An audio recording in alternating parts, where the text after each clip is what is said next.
ಸೇತುವೆ ಏನದಂದ್ರೆ ಈಗ ಶಿಥಿಲ ವ್ಯವಸ್ಥೆಗೆ ತಲುಪಿರ್ತಕ್ಕಂಥದ್ದು ದುರದೃಷ್ಟಕರ. ಕೋಟಿಗಟ್ಟಲೆ ಖರ್ಚು ಮಾಡಿ ಗಿಡಗಳು ಹಾಕಿರೋ ಗಿಡಗಳು ಸರಿಯಾಗಿ ಬೆಳಿತಿಲ್ಲ. ಅಂಥದ್ರಲ್ಲಿ ಈ ಗಿಡ ಕಲ್ಲಲ್ಲೇ ಬೆಳೆದಿರ್ತಕ್ಕಂಥ ಗಿಡ ಯಾರನ್ನ ಅಧಿಕಾರಿಗಳು ಬಂದಾಗ ಭ್ರಷ್ಟಾಚಾರಕ್ಕೆ ಕೆಲವರು ಲೇಬರ್ಗಳಿಗೆ ಹೆಚ್ಚು ಕಟ್ ಮಾಡ್ತಾರೆ. ಮತ್ತೆ ಅದು ಕಟ್ ಮಾಡೋದ್ರಿಂದ ಬೇರ್ಗಳು ದೊಡ್ಡ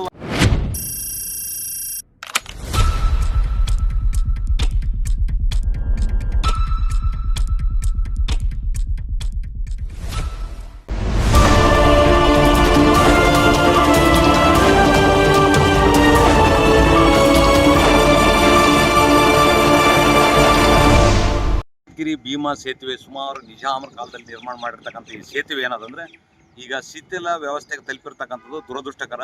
ಸಂಬಂಧಪಟ್ಟ ಅಧಿಕಾರಿಗಳು, ಜಿಲ್ಲಾಡಳಿತ, ಸರ್ಕಾರ ಇದಕ್ಕೆ ನಿರ್ವಹಣೆ ಮಾಡುವಲ್ಲಿ ಸಂಪೂರ್ಣ ವಿಫಲರಾಗಿರೋದಂದಾಗ ಅಂದ್ರೆ ತಪ್ಪಾಗೋದಿಲ್ಲ. ಯಾಕೆ ಹೇಳಕತ್ತೀವಿ ಅಂದ್ರೆ ಈ ಗಿಡಗಳು ನೋಡಿ, ಗಿಡ ಗಂಟಿಗಳು ಇವತ್ತು ಅರಣ್ಯ ಇಲಾಖೆ ಕೋಟಿಗಟ್ಟಲೆ ಖರ್ಚು ಮಾಡಿ ಗಿಡಗಳು ಹಾಕಿರೋ ಗಿಡಗಳು ಸರಿಯಾಗಿ ಬೆಳಿತಿಲ್ಲ. ಅಂಥದ್ರಲ್ಲಿ ಈ ಗಿಡ ಕಲ್ಲಲ್ಲೇ ಬೆಳೆದಿರ್ತಕ್ಕಂಥ ಗಿಡ ತೆಗೆದೇನು ದೊಡ್ಡದಲ್ಲ.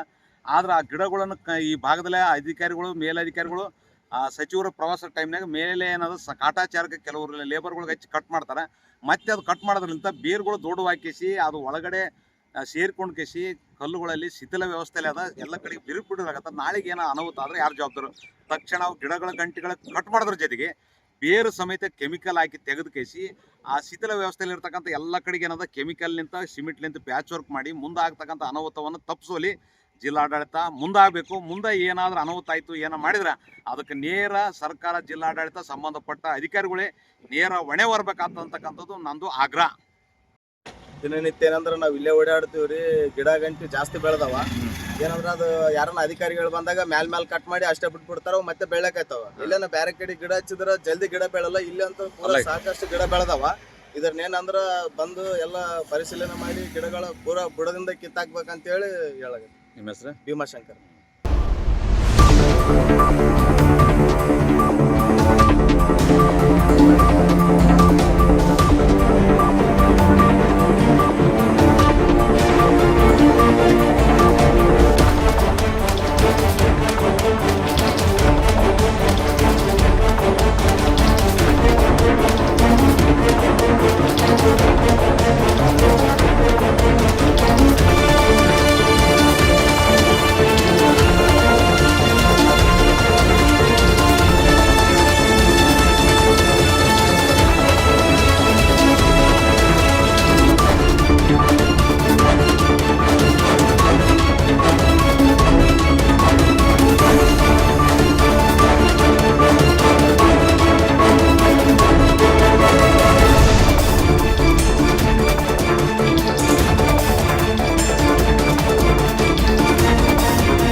ಯಾದಗಿರಿದು ಭೀಮಾ ನದಿಗೆ ಅಂಟಿಕೊಂಡಿರ್ತಕ್ಕಂಥ ಈ ಭೀಮಾ ಬ್ರಿಡ್ಜ್ ಏನದಂದ್ರೆ ಸುಮಾರು ವರ್ಷ ಬ್ರಿಟಿಷ್ ಕಾಲದಲ್ಲಿ ನಿರ್ಮಾಣ ಮಾಡಿರ್ತಕ್ಕಂಥ ಈ ಬ್ರಿಡ್ಜಿನ ಸೇತುವೆ ಎರಡು ಕಡೆ ಏನದ ಗಿಡ ಗಂಟಿಗಳು ಬೆಳೆದಕ್ಕೆ ಏನದ ಶಿಥಿಲ ವ್ಯವಸ್ಥೆಯಲ್ಲಿ ಇರ್ತಕ್ಕಂಥ ಈ ಸೇತುವೆ ಉಳಿಸ್ತಕ್ಕಂಥ ಕೆಲಸಕ್ಕೆ ಜಿಲ್ಲಾಡಳಿತ ಮುಂದೆ ತಕ್ಷಣ ಈ ಎಲ್ಲ ಗಿಡಗಳನ್ನು ಪ್ರತಿ ವರ್ಷ ಇದೇ ಮೇಲ್ಮೇಲೆ ಕಟ್ ಮಾಡೋದು ಬಿಡ್ತಕ್ಕಂಥ ಕೆಲಸ ಆಗೋದು. ತಕ್ಷಣ ಈ ಗಿಡದ ಸಮೇತ ಬೇರು ಸಮೇತ ತೆಗೆದು ಕೇಸಿ ಕೆಮಿಕಲ್ ಹಾಕಿ ಇವೆಲ್ಲ ತೆರವುಗೊಳಿಸಿ ಮತ್ತೆ ಶಿಥಿಲ ವ್ಯವಸ್ಥೆಯಲ್ಲಿರ್ತಕ್ಕಂಥ ಎಲ್ಲ ಕಡೆಗೆ ಏನದ ಕೆಮಿಕಲ್ನಿಂದ ದುರಸ್ತಿ ಮಾಡ್ತಕ್ಕಂಥ ಕೆಲಸಕ್ಕೆ ಜಿಲ್ಲಾಡಳಿತ ಮುಂದಾಗಬೇಕು. ಮುಂದೆ ಏನಾದರೂ ಆದರೆ ಇದಕ್ಕೆ ನೇರ ಸರ್ಕಾರ, ಜಿಲ್ಲಾಡಳಿತ ಹೊಣೆ ಹೊರಬೇಕಾಗ್ತಕ್ಕಂಥದ್ದು ನನ್ನ ಅಭಿಪ್ರಾಯ.